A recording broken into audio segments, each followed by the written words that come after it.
রাঙ্গামাটিতে বেগম খালেদা জিয়ার রোগ মুক্তি কামনায় ছাত্রদলের দোয়া মাহফিল। মেহেদী হাসানের রিপোর্টে।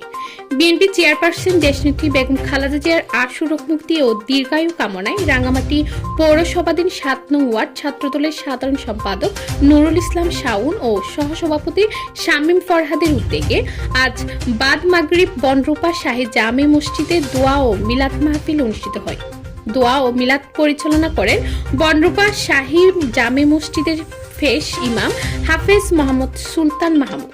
এ সময় উপস্থিত ছিলেন রাঙ্গামাটি জেলা ছাত্রদলের দপ্তর সম্পাদক আব্দুস সালাম, রাঙ্গামাটি সরকারি কলেজ ছাত্রদলের সভাপতি মোহাম্মদ উমর মুর্শেদ, সহসভাপতি রাজাউল করিম ও তানবীর হোসেন মাহি, সাংগঠনিক সম্পাদক আলবি হাসান নাইম, যুগ্ম সম্পাদক আবু সিদ্দিক জুয়েল, রবিউল হাসান, এছাড়াও মুসল্লিবৃন্দ ও ৭ নং ওয়ার্ড ছাত্রদলের অসংখ্য নেতাকর্মী মাহফিলে অংশগ্রহণ করেন।